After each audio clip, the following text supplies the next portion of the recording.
தேசத்திற்காக ஒரு ஜெபம் என்கிற ஜெப வேலைக்கு நேராக இயேசு கிறிஸ்துவின் நாமத்தினாலே உங்களை வாழ்த்தி வரவேற்கிறேன். இன்றைய நாளிலும் உலக நாடுகளின் வரிசையிலே எக்வேட்டரியல் கினியா தேசத்துக்காக இன்றைக்கு நாம் தேவ சமூகத்திலே பாரத்தோடு ஜெபிக்க போகிறோம்.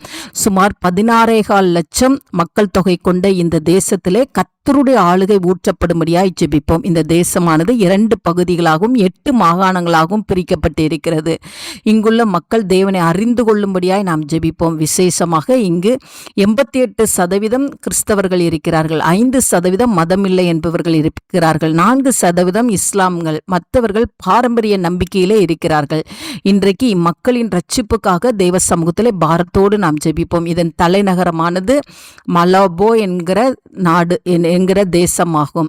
அது மாத்திரமல்ல, இந்த எக்வேட்டரியா கினியா என்பது மத்திய ஆப்பிரிக்காவில் உள்ள ஒரு நாடாகும்.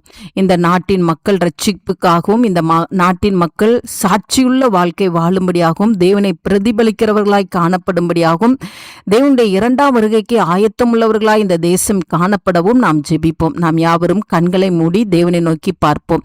எங்களை நேசிக்கிறதான நல்ல தகப்பனே, இந்த நாளுக்காக ஸ்தோத்திரம். எக்வாட்டரியா கினியாக்காக நாங்கள் தேவ சமூகத்தில் வருகிறோம் ஆண்டவரே.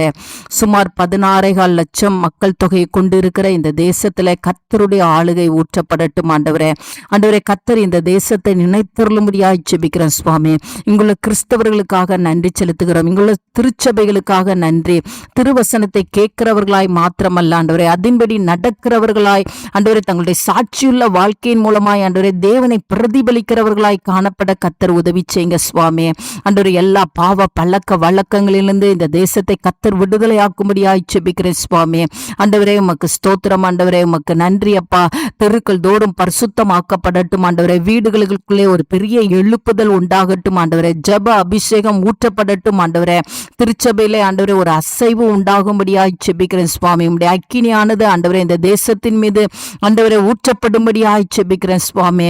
ஆண்டவரே, சிறுவர்கள், வாலிபர்கள், ஆண்டவரே முதியோர்கள், ஆண்டவரே எல்லாரும் ரட்சிக்கப்பட கர்த்தர் உதவி செய்யுங்கப்பா. உம்முடைய 2ஆம் வருகையில இந்த தேசம் ஆயத்தமுள்ள தேசமாய் காணப்படட்டும் ஆண்டவரே. இந்த தேசத்துக்கு விரோதமாய் உருவாக்கப்படுகிற எல்லா சத்துருவின் ஆயுதங்களும் வாய்க்காமல் போகும்படியாய் ஜெபிக்கிறேன் சுவாமி.